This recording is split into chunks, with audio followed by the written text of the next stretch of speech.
ঋতব্রত তৃণমূল এবং কালীঘাট তৃণমূলের দড়ি টানাটানি কি শেষ? গতকাল ঋতব্রত বন্দ্যোপাধ্যায় দাবি করলেন, আদালত রায় দিয়েছে অরূপ রায় নেতৃত্বাধীন তৃণমূল কংগ্রেস ছাড়া সবটাই অবৈধ। আর বেলেঘাটার তৃণমূল বিধায়ক কুণাল ঘোষ এ নিয়ে সোশ্যাল মিডিয়ায় লিখেছেন, মমতা বন্দ্যোপাধ্যায়ের নাম সরিয়ে ছবি বাদ দিয়ে যে বা যারা আসল তৃণমূল সাধছেন তারা ভোটে জিতে এসে দেখান। আমি আবারও বলছি, যারা নিজেদের তৃণমূল কংগ্রেস বলে ক্লেম করছেন, মহামান্য আদালত বলেছে করা যাবে না। আসল নকল তরজায় কি তবে ইতি? দল, লোগো, পার্টি অফিস, ফান্ড সবটাই কি হাতছাড়া হয়ে গেল মমতা বন্দ্যোপাধ্যায়ের? রবিবার আদালতের রায়ের কপি দেখিয়ে ঋতব্রত বন্দ্যোপাধ্যায় দাবি করলেন, আদালত রায় দিয়েছে অরূপ রায়ের নেতৃত্বাধীন তৃণমূল কংগ্রেস ছাড়া সবটাই অবৈধ। পরিষ্কারভাবে এই রায় বলেছে যে নোভোটেল হোটেলে 22 তারিখ জুন মাসের যে ন্যাশনাল ওয়ার্কিং কমিটি তৈরি হয়েছিল, সেটাই একমাত্র অনলি লফুল এক্সিকিউটিভ বডি, আইনগতভাবে স্বীকৃত একমাত্র বডি। মানে কেউ যদি এখন ক্লেম করেন যে তৃণমূল কংগ্রেস, আমি সব আসল নকল এসব বিতর্কের মধ্যে না গিয়ে আদালতের যা পর্যবেক্ষণ, সেখানে পরিষ্কার বলে দেওয়া রয়েছে অন্য কেউ, মানে অরূপ রায়ের নেতৃত্বাধীন যে অল ইন্ডিয়া তৃণমূল কংগ্রেস, অরূপ রায় যার চেয়ারম্যান, এছাড়া অন্য কেউ যদি তৃণমূল কংগ্রেস বলে দাবি করেন সেটা অবৈধ, ইল্লিগাল। জাতীয় কর্মসমিতি, রাজ্য কমিটির পর শনিবার সিংহভাগ জেলায় সভাপতিদের নামও ঘোষণা করে দিয়েছে ঋতব্রত তৃণমূল। অনুব্রত মণ্ডল, রবীন্দ্রনাথ ঘোষ, শান্তনু সেন থেকে জ্যোৎস্না মান্ডি একই দিনে একের পর এক ধাক্কা খেয়েছেন মমতা বন্দ্যোপাধ্যায়। আর রবিবার আলিপুর কোর্টের রায় দেখিয়ে আরও মারাত্মক দাবি করলেন ঋতব্রত বন্দ্যোপাধ্যায়। পার্টির ফান্ড, পার্টির ব্যাংক অ্যাকাউন্ট, পার্টির রেকর্ড, এগুলো আপনি ইন্টারভেন করতে পারবেন না, ব্যবহার করতে পারবেন না। আপনারা কনস্টিটিউশনাল অথরিটির কাছে বা স্ট্যাটুটারি অথরিটির কাছে গিয়ে ভেতরে না ঢুকতে পারেন, বাইরে বেরিয়ে যে লম্ফচম্প করছেন, হাত চালাচ্ছেন এদিকে ওদিকে, এগুলো বন্ধ করতে হবে, করা যাবে না। করতে পারেন, অল ইন্ডিয়া তৃণমূল কংগ্রেসের নাম ব্যবহার করে করা যাবে না। বেলেঘাটার তৃণমূল বিধায়ক কুণাল ঘোষ এ নিয়ে সোশ্যাল মিডিয়ায় লিখেছেন, মমতা বন্দ্যোপাধ্যায়ের নাম সরিয়ে ছবি বাদ দিয়ে যে বা যারা আসল তৃণমূল সাধছেন তাঁরা এই মহিলাকে এখনো ঘুরিয়ে ব্যবহার না করে নিজেরা পুরো আলাদা দল গড়ে মানুষের ভোটে জিতে এসে বড় বড় কথা বলছেন না কেন? ফেসবুকে দু একটা পোস্ট দেখছি, এতকাল পর মমতাদের ছবি ছাড়া স্টিকার, কে কি পথ পেলেন? বিবেক লজ্জা বলে কিছু নেই? এক একটা নাম দেখুন, মমতাদি মুখ্যমন্ত্রী থাকলে এদের কি কি ভূমিকা ছিল বা হতো ভেবে নিন। বাকিটা সময় মানুষ আর দলের কর্মীদের বিবেচ্য। গত ৩রা জুলাই মেট্রোপলিটনে তৃণমূল ভবন নিয়ে কালীঘাট তৃণমূল ও ঋতব্রত তৃণমূলের মধ্যে নাটকীয় পরিস্থিতি তৈরি হয়। এই প্রেক্ষাপটে এদিন তৃণমূল ভবন নিয়েও হুঁশিয়ারি দিয়েছেন ঋতব্রত বন্দ্যোপাধ্যায়। মেট্রোপলিটন সহ যে কোনো পার্টি অফিসে জোর করে ঢুকতে গেলে এই যে রায় রয়েছে, এই রায়ের ভিত্তিতে আমরা আইনত পদক্ষেপ গ্রহণ করব। এটা আমাদের কথা নয়, এটা কোর্টের রায়। এটা একটা এক্সপার্টি ইন্টারিম অর্ডার, এটাতে ভয় বিভ্রান্তির কোনো কারণ নেই। ঋতব্রতবাবু যা বলে থাকুক না কেন, এখনও তৃণমূল কংগ্রেসের চেয়ারপারসন মমতা বন্দ্যোপাধ্যায় আছেন এবং তার নেতৃত্বেই তৃণমূল কংগ্রেসের আগামী যা প্রকল্প আছে, যা প্রোগ্রামস আছে, সেটা হবে। তৃণমূলের কোন্দল যখন চরমে, তখন তা নিয়ে কটাক্ষ ছুড়ে দিয়েছে বিজেপি। কর্মের ফল পাচ্ছেন, তাদের নিজেদের ব্যাপার, কোথায় কি কার সাথে কি সমীকরণ ছিল সেটা আমরা কিছুতেই কখনো বলতে পারবো না। এবং আগামী দিনে দলটাই থাকবে না, দলটা নেইও, 1 মাসের মধ্যে দলটা পুরো লন্ডভন্ড হয়ে গেছে এত বড় তুফানে, সুনামিতে। সুতরাং এদেরকে নিয়ে বলার মতো সময়ও আমি বলবো আমাদের খরচা করা মনে হয় উচিত না। সব মিলিয়ে মমতা বন্দ্যোপাধ্যায় এখন কি করেন সেটাই দেখার। অনির্বাণ বিশ্বাস, সৌমিত্র রায় ও শিবাশিস মৌলিকের রিপোর্ট, এবিপি আনন্দ। ভোটে বিপর্যয়ের জন্য দায়ী করে অভিষেক বন্দ্যোপাধ্যায়ের বিরুদ্ধে সরব হলেন সদ্য ঋতব্রত তৃণমূলে নাম লেখানো রবীন্দ্রনাথ ঘোষ। নিশানা করলেন আইপ্যাককেও। আর একই সুর শোনা গেল মমতা বন্দ্যোপাধ্যায়ের আরেক ঘনিষ্ঠ অনুব্রত মণ্ডলের মুখেও। অভিষেককে যদি সাইড করে দেয় দল থেকে, তাহলে হয়তো আবারও সমস্ত নেতা নেত্রী, এমএলএ এমপি আবার ফিরতে পারে দিদির পাশে। ভোটে তৃণমূলের ভরাডুবির জন্য দায়ী কারা? কার ভুলে এভাবে ক্ষমতা থেকে চলে যেতে হলো মমতা বন্দ্যোপাধ্যায়ের দলকে? এই নিয়ে শুরু থেকেই অভিষেক বন্দ্যোপাধ্যায় এবং আইপ্যাককে নিশানা করে আসছেন দলের একাধিক নেতা, জনপ্রতিনিধিরা। এবার সেই তালিকায় যুক্ত হলেন সদ্য ঋতব্রত তৃণমূলে নাম লেখানো প্রাক্তন উত্তরবঙ্গ উন্নয়ন মন্ত্রী এবং মমতা বন্দ্যোপাধ্যায়ের প্রথম দিককার সঙ্গী রবীন্দ্রনাথ ঘোষ। এটা তো ঠিকই। অভিষেক ব্যানার্জি ও ওর খামখেয়ালের জন্য এবং ভুল সিদ্ধান্তগুলোর জন্য আজকে দলের এই যে বিপর্যয়, এটা অস্বীকার করার উপায় নেই। যাদের কোনো অভিজ্ঞতা নেই, সেই অনভিজ্ঞ যে লোকগুলো, সেই অনভিজ্ঞ লোকগুলোকে সামনে সারিতে দিয়ে সংগঠন সাজিয়েছেন, হয় নাকি? রবীন্দ্রনাথ ঘোষের পাশাপাশি ঋতব্রত তৃণমূলের জেলা কমিটিতে নাম রয়েছে মমতা বন্দ্যোপাধ্যায়ের আরেক ঘনিষ্ঠ এবং আস্থাভাজন অনুব্রত মণ্ডলের। তাকে বীরভূম জেলার সভাপতিও করা হয়েছে। এদিন তিনিও ক্ষোভ উগরে দিয়েছেন। মমতা ব্যানার্জি ভুলের জন্য হলো, আইপিএফ হয়ে গেছে ফেক পেক। ওই তো শেষ করলো, পঞ্চায়েতে টাকা খেলো, মিউনিসিপ্যালিটিতে টাকা খেলো, বিধানসভায় টাকা খেলো, ওই তো শেষ করলো দলটাকে। একটা ইউপির ছেলে, সে কী জানবে মোরারয়ের সম্বন্ধে? একটা রাজস্থানের ছেলে কী জানবে নানুল্লাহপুরের ব্যাপারে? দিদি হাতে থাকলে দলটা যেতই না, কারণ নাম করতে রাজি নেই। তুমি ছোটো থেকে তো রাজনীতি করে নাই, দেয়ালও লেখে নাই, মিছিলও করে নাই, সেটা আমরা করেছি, সেইভাবে তো আর ওনাকে করতে হয় নাই। শনিবার অভিষেক বন্দ্যোপাধ্যায়ের নাম না করে নিশানা করেন বীরভূমের আরেক তৃণমূল নেতা, সিউড়ির প্রাক্তন বিধায়ক বিকাশ রায়চৌধুরী। সেটা তো আমার মনে হয় ওনার প্রতি তো অনেকের শ্রদ্ধা ভালোবাসা সবই আছে, কিন্তু সেনাপতি তার প্রতি আমাদের ভরসা নেই। একদিকে ঋতব্রত তৃণমূলের বহর বাড়ছে, অন্যদিকে ক্রমশ একা হয়ে পড়ছেন মমতা বন্দ্যোপাধ্যায়। যে ওই জেলায় আমরা মনে করি রবীন্দ্রনাথ ঘোষ নেতা, তাই কে সভাপতি হবেন রবিদার সঙ্গে যতক্ষণ না আলোচনা করছি, কনক্লুড করছি না, জেলাটা ফাঁকা রেখেছি। তৃণমূলের এই টালমাটাল পরিস্থিতি নিয়ে কটাক্ষ ছুঁড়ে দিয়েছে বিজেপি। দেখুন, এখন অভিষেক বন্দ্যোপাধ্যায়কে মমতা বন্দ্যোপাধ্যায় তার উত্তরসূরি হিসেবে বেছেছিলেন, এখনও তিনি সেই জায়গা থেকে সরেননি, তো স্বাভাবিকভাবে তার দলের লোকেরা চম্পট দিচ্ছেন, অন্য জায়গায় দিচ্ছেন। দুটো যেদিকেই যাক না কেন, কে তৃণমূল বা এদিকে আর তৃণমূল, যেদিকেই যাক না কেন নৌকো দুটোই ডুববে। এবার কোন নৌকোয় গিয়ে কে ডুববে সেটা তার ওন চয়েস, ডুবতে তো হবে। দিনে দিনে নিঃসঙ্গ হচ্ছেন মমতা বন্দ্যোপাধ্যায়। এবার কি করবেন তিনি? শুভেন্দু ভট্টাচার্য, ভাস্কর মুখোপাধ্যায়, ঐশী মুখোপাধ্যায়ের রিপোর্ট, এবিপি আনন্দ।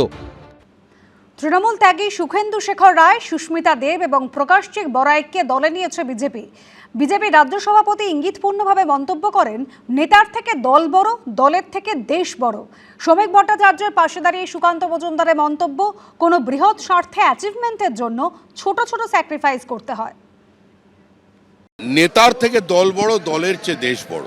রাজনীতিতে অনেক সময় কোনো বৃহৎ স্বার্থের অ্যাচিভমেন্টের জন্য ছোট ছোট স্যাক্রিফাইস করতে হয়। রাজ্যসভায় আমাদের লোক দরকার। বৃহস্পতিবার দুপুরে তৃণমূলের সদ্য পদত্যাগী 3 রাজ্যসভার সাংসদ সুখেন্দু শেখর রায়, সুস্মিতা দেব ও প্রকাশচিক বড়াইক যোগ দিয়েছেন বিজেপিতে। তার কয়েক ঘন্টার মধ্যে এই 3 জনকে রাজ্যসভায় প্রার্থী করা হয়েছে। এরপরই শুরু হয় বিতর্ক। তবে কি তৃণমূল নেতাদের যোগদানের জন্য দরজা খুলে দিল বিজেপি? আনুষ্ঠানিকভাবে শুরু হয়ে গেল বিজেপির তৃণমূলীকরণ। রাজ্য সভাপতির উত্তরীয় পরিয়ে দলে নেওয়া নিয়ে সমালোচনার সুর শোনা যাচ্ছে বিজেপির অন্দরেও। এই অবস্থায় এদিন ফের একবার দলীয় অবস্থানের ব্যাখ্যা দিলেন বিজেপির রাজ্য সভাপতি। তৃণমূলের জন্য দরজা বন্ধ। তৃণমূলের নেতাদের সাহায্য ছাড়া আমাদের মানুষ দুই তৃতীয়াংশ সংখ্যাগরিষ্ঠতায় দিয়েছে। তৃণমূলের বিরুদ্ধে মানুষ ভোট দিয়েছে। আমরা নিচু তলায় প্রত্যেক বিধানসভায় চার্জশিট দিয়েছিলাম। এদের বিজেপি নেবে কেন? বিজেপির দরজা বন্ধ আছে, বিজেপির দরজা বন্ধ ছিল এবং আগামী দিনে বিজেপির দরজা বন্ধ থাকবে। সূত্রের খবর, রবিবার মেচেদার কর্মী সভায় মুখ্যমন্ত্রী শুভেন্দু অধিকারী বলেন, শ্রমিক ভট্টাচার্যকে নিয়ে পোস্ট করবেন না, গালাগালি দেবেন না, রাষ্ট্রীয় স্বার্থ আছে, সাংসদদের নিয়ে প্রশ্ন তুলবেন না। রাজ্যসভার 3 জন প্রাক্তন তৃণমূল সাংসদকে দলে নেওয়ার বিষয়ে বর্তমান রাজ্য সভাপতির পাশেই দাঁড়িয়েছেন প্রাক্তন 2 রাজ্য সভাপতি। আমাদের কাছে তৃণমূলই, ভালো খারাপ বলে কিছু হয় বলে আমার তো মনে হয় না। ও সোনার পাথর বাটির মতো। ভালো তৃণমূল একসময় ছিল 2011 সালের আগে, যারা তৃণমূল করতো ক্ষমতায় আসার আগে। সুস্মিতা দেব, প্রকাশচিক বড়াইক, সুখেন্দু শেখর রায়, এরা তাহলে কোন তৃণমূল হিসেবে আপনারা ধরেছিলেন? বৃহৎ স্বার্থটা বা যেটা আগামী দিনের লক্ষ্য বা গোল, সেটা দেখা যায় না অনেক সময়। যখন দেখতে পাবেন বুঝতে পারবেন। আমাদেরও প্রয়োজন আছে নেওয়া হবে না। আগে যা নেওয়া হয়েছে তারা ঠিক করে নেওয়া হবে না। পার্টি সাময়িকভাবে সিদ্ধান্ত নিয়েছে কাউকে নেওয়া হবে না, কিন্তু রাজ্যসভায় আমাদের লোক দরকার। তারা ঠিক করেছেন যে এমপি থাকতে চান, বিজেপির পার্টি হয়ে সাহায্য করতে যান, মোদিজির কাজে সাহায্য করবেন, তাকে আমরা স্বাগত করেছি। কালীঘাট তৃণমূলে এ নিয়ে আবার কটাক্ষের সুর শোনা গেছে। সবকিছুর জন্যই এদের অজুহাত থাকে। বিজেপির রাজনীতি বরাবরই অন্য দল ভেঙে নিজের দল বাড়ানো। এটা আমার দেখে ভালো লাগছে যে বিজেপির মধ্যেই শ্রমিক বাবুর এই 3 জন রাজ্যসভার সদস্যকে নেওয়া নিয়ে একটা প্রশ্ন উঠেছে। আবার শ্রমিক বাবুকে সমর্থন করার জন্য দিলীপ ঘোষ এগিয়ে আছে। আসলে পুরো বিজেপি পার্টিটাই আজকে কনফিউশনে ভুগছে। 2/3 আসন না থাকায় মহিলা সংরক্ষণ বিল পাশ করাতে ব্যর্থ হয়েছিল মোদী সরকার। আগামী দিনে এই বিলের পাশাপাশি এক দেশ এক ভোটের মতো বিল পাশ করানো মোদী সরকারের টার্গেট। আর সেজন্য চাই 2/3 সংখ্যাগরিষ্ঠতা। রাজ্যসভায় 2/3 সংখ্যাগরিষ্ঠতার জন্য প্রয়োজনীয় সংখ্যা 163। বর্তমানে রাজ্যসভায় বিজেপি নেতৃত্বাধীন এনডিএর সংসদ সংখ্যা 145। এই প্রেক্ষাপটে তৃণমূলের 3 জনের পদত্যাগের ফলে রাজ্যসভায় তৃণমূলের সংসদ সংখ্যা ইতিমধ্যেই কমে হয়েছে 10। এবার তারা পদ্ম প্রতীকে জিতলে পশ্চিমবঙ্গ থেকে রাজ্যসভায় বিজেপির সংখ্যা বেড়ে হবে 6। ফলে 2/3 সংখ্যাগরিষ্ঠতার আরও কাছে পৌঁছে যাবে বিজেপি। অর্ণব মুখোপাধ্যায়, ঐশী মুখোপাধ্যায় ও রঞ্জিত শ্রমের রিপোর্ট, এবিপি আনন্দ। গণপিটুনি নিয়ে মুখ্যমন্ত্রীর বার্তা, তারপরে দাবাং মোড়ে পুলিশ। গণপিটুনি থেকে অভিযুক্তকে বাঁচাতে বন্দুক উঁচিয়ে পুলিশের উদ্ধার। মুর্শিদাবাদের নবগ্রামে খুনে অভিযুক্তকে বন্দুক উঁচিয়ে রক্ষা করল পুলিশ। প্রতিবেশীকে খুনের অভিযুক্ত এলাকাতেই লুকিয়েছিল। এরপর পুলিশ ধরতে যায়, বাঁশ লাঠি নিয়ে জড়ো হয় এলাকাবাসী। এরপর গণপিটুনির হাত থেকে বাঁচাতে বন্দুক উঁচিয়ে অভিযুক্ত হাবিবুর শেখকে থানায় নিয়ে গেল পুলিশ।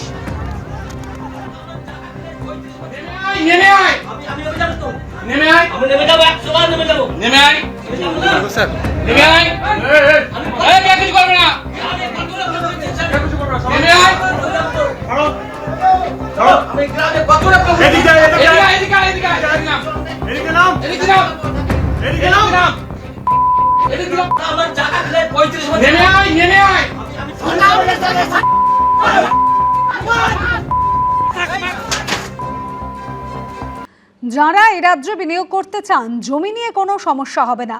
জমি কিনে সরকারি শিল্পপতিদের দেবে। বিনিয়োগ টানতে জমি নীতি নিয়ে এভাবে অবস্থান স্পষ্ট করলেন মুখ্যমন্ত্রী শুভেন্দু অধিকারী। একই সঙ্গে জানালেন বদলে দেওয়া হবে ল্যান্ড সিলিং পলিসিও। যারা এই রাজ্যে বিনিয়োগ করতে চান, ল্যান্ড কোনো সমস্যা হবে না। আমরা ডাইরেক্ট ল্যান্ড পারচেজ স্কিমে আমরা আপনাদের ল্যান্ড পারচেজ করে হ্যান্ডওভার করব। ল্যান্ড সিলিং পলিসি একদম চেঞ্জ করে দেব। পশ্চিমবঙ্গে শিল্পের জন্য জমি সমস্যা দীর্ঘদিনের। অভিযোগ, 1 লক্ষে বেশি জমি না মেলায় অনেক শিল্পকে মুখ ঘোরাতে হয়েছে এই রাজ্য থেকে। এই অবস্থায় প্রথমবার ক্ষমতায় এসে পশ্চিমবঙ্গের জমি নীতিতে বড়সড় পরিবর্তন আনতে চলেছে বিজেপি সরকার। শনিবার ডানকুনিতে হুঁশিয়ারি সংস্থার নতুন ইউনিটের শিলান্যাস অনুষ্ঠানে গিয়ে রাজ্যের জমি নীতি নিয়ে প্রথমবার অবস্থান স্পষ্ট করলেন মুখ্যমন্ত্রী শুভেন্দু অধিকারী। জানালেন বদলে দেওয়া হবে শিল্পের জন্য নেওয়া জমির ঊর্ধ্বসীমা নীতি। শিল্পের জন্য প্রয়োজনীয় জমি এবার থেকে সংস্থাগুলিকে কিনে দেবে রাজ্য সরকারই। 2013 সালের ল্যান্ড পারচেজ পলিসি অ্যাকসেপ্ট করেছি। আমরা চাই না আর একটা নন্দীগ্রাম সিঙ্গুর হোক, যে পলিসি দিয়ে আমরা বিএসএফ কে বর্ডারে ল্যান্ড দিচ্ছি, রেলকে জমি কিনে দিচ্ছি, এনএইচ কে জমি কিনে দিচ্ছি, নতুন এয়ারপোর্টের জমি কিনে দিচ্ছি। একইভাবে প্রাইভেট ইন্ডাস্ট্রিয়ালিস্ট যারা এই রাজ্যে বিনিয়োগ করতে চান, ল্যান্ড কোনো সমস্যা হবে না। বাম আমলের শেষের দিকে রাজ্যে শিল্পের খরা কাটাতে উদ্যোগী হয়েছিলেন প্রাক্তন মুখ্যমন্ত্রী বুদ্ধদেব ভট্টাচার্য। তবে জমি অধিগ্রহণ ইস্যুতে শেষ পর্যন্ত শিল্পের মুখ দেখেনি সিঙ্গুর। শিল্পবান্ধব জমি নীতি না থাকাটা যে কতটা মারাত্মক হতে পারে তা সেই সময় চোখে আঙুল দিয়ে দেখিয়েছিল সিঙ্গুর থেকে নন্দীগ্রামের আন্দোলন। আজকে যে 2026 সালে যে কথাটা শুভেন্দু অধিকারী বলছেন, সেইটাই তো ভারতের আইন মেনে 2006-07 সালে বুদ্ধদেব ভট্টাচার্য সরকার করতে গেছিল, তখন সেটাকে আটকে ছিলেন। মাঝের যে 30টা বছর চলে গেল, কতগুলো প্রজন্ম শেষ হয়ে গেল। কয়েকটা প্রজন্মকে বাংলা ছেড়ে বাইরের রাজ্যে গিয়ে এখন কাজ করতে হচ্ছে। তাদের জীবনের এই বছরগুলোকে ফেরত আনতে পারবেন? তা তো ফেরত আনতে পারবেন না। পরবর্তীকালে সেসব আন্দোলনই মমতা বন্দ্যোপাধ্যায়ের ক্ষমতায় আসার পথ সুগম করে দিয়েছিল বলে মনে করেন অনেকে। তবে সেসব এখন অতীত। শিল্পনীতি ঠিক করতে সোমবার মুখ্যমন্ত্রীর নেতৃত্বে বৈঠকে বসতে চলেছে রাজ্যের নতুন মন্ত্রিসভা। তার আগে আগামী দিনে তার সরকারের লক্ষ্য কী হবে তা বুঝিয়ে দিয়েছেন মুখ্যমন্ত্রী। লাস্ট গভর্নমেন্ট তো কিছু দিয়ে যায়নি আমাকে, সেই অর্থে বলতে গেলে আমি স্টার্ট আপ, না ল্যান্ড পলিসি, না ল্যান্ড ব্যাংক, না ইন্ডাস্ট্রিয়াল পলিসি। জমিনীতি ছিল না, জমিনীতি হচ্ছে, ড্রাফট হয়ে গেছে। এবার সমস্ত কতগুলো তো ধাপ আছে, সেই ধাপ পেরোতে হবে, তো তবেই জমিনীতি ঘোষণা করা যায়। এই নিয়ে আবার কটাক্ষের সুর শোনা গেছে বিরোধীদের গলায়। উনি এক এক জায়গায় যাচ্ছেন, রোজ 4-5টা জায়গায় মিটিং করছেন। ওর বক্তব্য মিডিয়া আমরা দেখছি, কিন্তু তার বাস্তবতা কি আমার কোনো ধারণা নেই। আমরা ঘোষিত শিল্পনীতি চাই, এবং উনি যা বলছেন সেটা তখন বিচার করা যাবে। পশ্চিমবঙ্গকে এগোনোর জন্য যা যা প্রয়োজন সরকারের করা উচিত বলে আমরা মনে করছি। কিন্তু তৃণমূলের আমলে আমরা দেখতাম কাটমানি, এই সরকারেও আমরা কাকে ভরসা করব? তৃণমূলের লোকজনই বসে আছে। তাই আমরা চাই স্বচ্ছ ইন্ডাস্ট্রিয়াল পলিসি, যেখানে মানুষের ডেভেলপমেন্ট হবে, যুবকরা কর্মসংস্থান পাবে, এটাই দেখতে হবে, এবং র্যাপিড ইন্ডাস্ট্রিয়ালাইজেশন প্রয়োজন। রাজ্যে বিনিয়োগ টানতে যেসব সংস্থা 100 কোটি টাকার বেশি বিনিয়োগ করবে তাদের বিশেষ সুবিধা দেওয়ার কথা ঘোষণা করেছেন শুভেন্দু অধিকারী। 100 কোটি টাকার বেশি যারা ইনভেস্ট করবেন, কোন পঞ্চায়েত, পুরসভা, কর্পোরেশন, জেলা পরিষদ, পঞ্চায়েত সমিতি থেকে পারমিশন নিতে হবে না। যত গন্ডগোল ওইখানে, যত দাদাগিরি ওইখানে, যত হ্যারাসমেন্ট ওইখানে, যারা 100 কোটি টাকার বেশি ইনভেস্ট করবেন তাদের সেন্ট্রালি সিঙ্গেল উইন্ডো সিস্টেমে WBITDC, environment department, land department আপনাদের এনওসি লাইসেন্স দেবে, আপনারা এখানে ইনভেস্ট করুন। আগামী দিনে কি সত্যিই রাজ্যে শিল্পের জোয়ার আসবে? বদলাবে শিল্পোন্নয়নের ছবিটা? অর্ণব মুখোপাধ্যায়, সৌমিত্র রায়, অরিত্রিক ভট্টাচার্য, ABP আনন্দ। ABP আনন্দ, এগিয়ে থাকে, এগিয়ে রাখে।